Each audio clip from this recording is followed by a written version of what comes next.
So the MVP winner will be announced tonight at 7 o'clock. We have breaking news here on NBA Today from Shams Charania. Shai Gilgeous-Alexander has been named the 2024-25 MVP.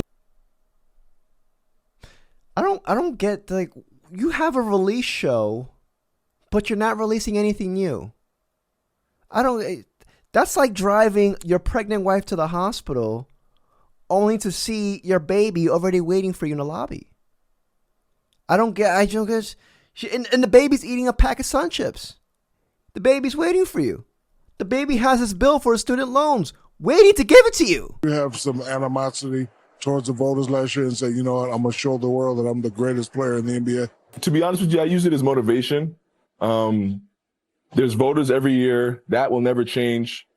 And last year, all it meant was that more people thought I shouldn't have won than should have won. And this year I wanted to change the narrative and have it flipped. And I think I did a good job of that, and that's why I get the award.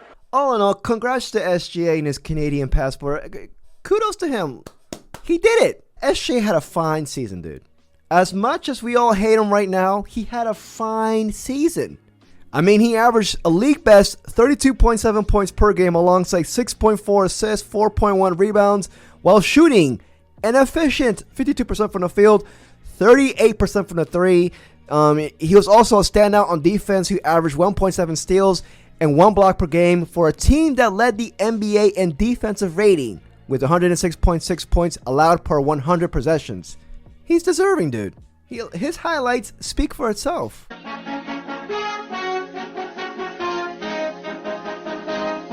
I kind of found it funny, like how SGA wins the MVP amidst the day where he's being crucified on NBA Twitter. You know, I get the criticism. Trust me, I do. Like watching Game 1 last night, I'm just like, Jesus Christ, dude, this man won't stop flopping. Like, but I feel like my frustration is more with the referees than it is with SGA. It is with SGA too. Don't get me wrong. But I'm just like, you know, like all the foul baiting, you know. SGA, you can do better. You can do better. All that freaking flopping, dude. You're flopping around. I don't know, man. I get both sides, but I'm just like, in my opinion, SGA's play this season was just phenomenal on both ends. 4.5 minutes. It's a reason NBA Twitter likes to call him the free throw merchant, Mike. Even Doris Burke got involved. Dude, if Doris Burke gets involved, it's a wrap. It's a wrap. The entire community turned on you. You know, don't get me wrong. Again, I have much respect for SGA, but, you know, I do get all the criticism that's happening to him this year. I do get it. You know, foul merchant. He said on national TV. But anyways, welcome to the Dirty Bucket. This is Alfonso Rose reporting, I think. If you enjoyed this video, please like and subscribe. I would truly, truly appreciate it. So today we're going to talk about the MVP. SGA won MVP. I feel like this is one of the most heated and contested MVP races in NBA history. But let's speak about Jokic, the Yoke, one of my favorite players of all time. Let's speak about him. He had a historic season. And I'm going to get to just how historic it was. But like Jokic, like Jesus Christ, like he led the Nuggets without another All-Star again this season to the playoffs as the 4th seed in the Mighty West with the 50-32 record. The Nuggets were also a completely different team with Jokic on the floor. With Jokic on the court, Denver outscored their opponents by 594 points. Without Jokic, opponents outscored the Nuggets by 275. Jokic is Denver. Jokic is the state of Colorado. Jokic is everything. Jokic is the West. He's freaking Serbia, Colorado, freaking Colorado River, everything. But just to compare that for comparison's sake, SGA, him and the Thunder, like they outscored opponents with him on the court by 918 points.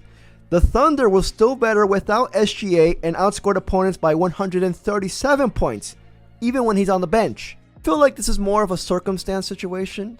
I feel like the Nuggets failed Jokic. The Thunder did not fail SGA. I'm not trying to defend Jokic. I'm just trying to state the facts here a little bit, honestly, with my little brain. But that's the way I see it. Then again, you can't hold that against SGA. I feel like you can't. SGA at this end of the day, like he's just playing, he's just out there balling no matter who's next to him on the court, But I just want to throw it out there for comparison's sake. But yeah, man, like even with Jokic, like man won MVP 3 out of the past 4 years. He still had a career year this year. This year that just passed is is the best year statistically, impact-wise on the court he's ever had. And that's widely considered by not just him and the Denver Nuggets, but around the NBA. Like we all know the historic triple-doubles season that he just put up. It's just like so many records were broken by this man in this year. He put himself amongst Hall of Fame company all across the board. Like, dude, there's been so many records. I did so much research. I'm just like, Jesus, I lost count, dude, about Jokic. Like all these records. As a matter of fact, I'm gonna put like a list of all his records right here. Meanwhile, I'm just gonna be canceling my YouTube TV subscription. They're charging me a shitload, dude. They're charging me a shitload. So we'll knock out 2 birds with 1 stone. Here's all the stats, and here's to me saving $86 a month. Freaking YouTube TV got me messed up, dude. Yeah. This. For $85 a month, I'm not paying that BS. NFL season's not even right now. Hell. Alright. Done. Fuck YouTube TV. Fuck YouTube TV. What the fuck? No. Math streams, ladies and gentlemen. It's working. Math streams is working. Just, but, yeah, I don't know. And then Shai Gilgeous-Alexander. He showed why he's the MVP. He took over in the second half, did so in a very efficient manner. I didn't really like this, honestly. Jokic deserves better than that. I don't know, man. Like, I have much respect for Mike Malone, Coach Malone, but like, the fact of the matter is that he wouldn't have won that chip without Jokic. Jokic kind of, not made him, but Jokic, You have one of the best centers of all time, one of the best players of all time. It sounds like you're dogging him. It sounds like you're just like, I didn't like that. I didn't like that. Even though ESPN probably told him to do it, I still wouldn't have done it. No. Even if Jokic played a part in firing him, I still wouldn't have done that. Because Jokic also played a part in putting him in a high pedestal where he is right now. Or for being with Denver for so long. I don't know, man. I didn't like that. I have the utmost respect for both these players.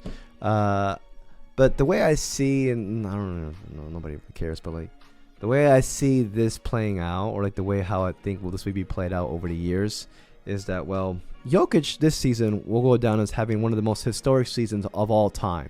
But ultimately, Shai Gilgeous-Alexander, SGA, was the best player on the league's best team, on the league's leading scorer, and, that proved to be enough for voters to separate SGA from Jokic in the MVP debates. And listen, SGA deserves this MVP too. When we're all wrinkly and 85 years old and, talking about, the glory days, I think we're going to remember Jokic's season more than SGA. And I don't feel like that's a knock on SGA because, well, Jokic just had that much of a historic season. He did. When will we ever see a center averaging a triple-double an entire season? What is Derek Queen gonna do that? Is Alperun Sengun gonna do that soon? I don't know. But at the end of the day, amongst the MVP criteria, possibly voter fatigue played a factor. But SGA is deserving of this award. He had a phenomenal season on both ends of the court. And that's not a knock on Jokic. But Jokic, historically, this will go down in NBA history for him. I think 2025 Jokic will be remembered as the best runner-up MVP of all time. Or one of. I think he's top 2, top 3. With 1989 Michael Jordan and 2025 Nikola Jokic. He had that good of a season. One of the best NBA MVP runner-ups of all time. But I'm not mad at it. I'm mad at SGA for freaking flopping. He knows better. that's my take on it. We'll see where this gets me. But yeah, I think I covered everything here. Please like and subscribe. That's my notes right here. Please like and subscribe if you enjoyed this. If you tolerated the video, like and subscribe. But yeah, man. Much kudos to SGA. I should have given more stats on SGA. I should have. And I have to go call YouTube again. Fuck YouTube TV, dude. Fuck YouTube TV. These asswipes are draining the economy. No. I'm probably going to sign up for YouTube TV come NFL season, though.